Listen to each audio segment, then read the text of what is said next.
We should note former President Trump's trip to Washington was not just about presenting this sort of show of force, this united front with House and Senate Republicans. Mr. Trump had another closed-door meeting on his calendar while he was in D.C., back at the Capitol for the first time, or Capitol Hill for the first time since the January 6th attack. He spoke to a group of business leaders while in town. Among the big names there, Tim Cook, Jamie Dimon, and CNBC's Brian Schwartz reports that Mr. Trump told the group of CEOs that he would cut personal and corporate taxes and slash business regulations if he wins in November. Brian joins us now on set. Brian, walk me through this. What was the particular pitch from Mr. Trump to these CEOs? Well, there was about 80 CEOs there, Peter, and really it was, let's go back to the old days, okay? We're going to have 4 more years of what he believed is a better economy. You kind of touched on it before, cutting the corporate tax rate from 21 to 20%, cutting income taxes, going away, business regulations. This is what he's trying to tout. It's not really much of a,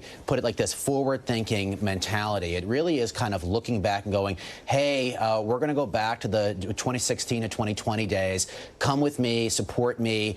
And, there are 2 sides to what's going on here. One, at that meeting, and the Trump campaign told us this today, he was well received. But, what's equally as important as what people thought after the meeting and how people looked at him after what took place there. And I think it's kind of interesting, the dynamic. Well, and to be clear, we'll remember, right, the Trump tax cuts ballooned the debt while he was serving as president in the past. At a meeting of House Republicans earlier in the day, he also pitched this plan that would eliminate income tax and impose an all-tariff policy. What can you tell us about that? And what would it do in terms of how the government is funded here? Yeah, I mean, look, this is one of these things I just don't buy or is actually going to happen. We both know how this is going to go. If in order for him to do this, I feel like he would have to change around the tax code to such an extent where he'd have to get congressional approval. It seems like that's where this would have to go, right? Because, I mean, you're going to replace the income tax system with an all-tariff policy. Okie dokie, you have to go back around to Congress. And if Congress is split, what does that do? What would an all-tariff? I mean, so let's take him at his word. What does an all-tariff policy do? That's not going to help your inflation. Well, and that's the thing. We're missing kind of key details of actually what this means. But for me, what would it seem like is basically you would try to eliminate all these concepts of income taxes and put on some sort of large-scale tariffs to a variety of goods coming into the United States. He's already talked about doing this at some scale anyway, but it would have to be at a scale where you're eliminating the concept of income taxes. And I feel like, that's so far-fetched, it's so unheard of that I cannot imagine, especially if Congress is split in the next term, that this is actually going to take place. We shall see. It's interesting when you talk about the issue of the economy, because you remember not too long ago, 4 years ago, former President Trump was saying if Joe Biden takes office, the stock market, which was a key metric for him in office, he said it would tank. It would just go right down the bottom of the barrel.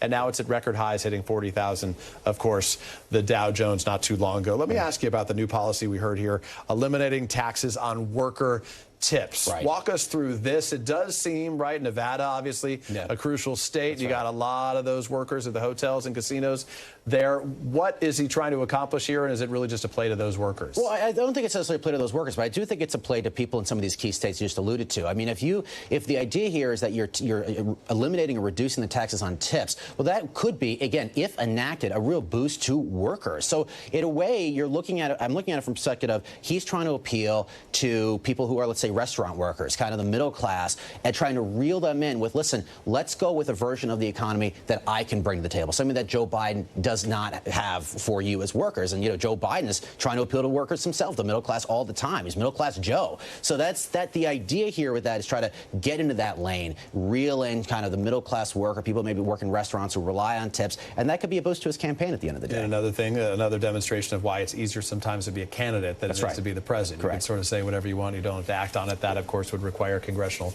approval as well. Brian, appreciate it. Nice to see you in person. Thank you. Thanks for watching. Stay updated about breaking news and top stories on the NBC News app or follow us on social media.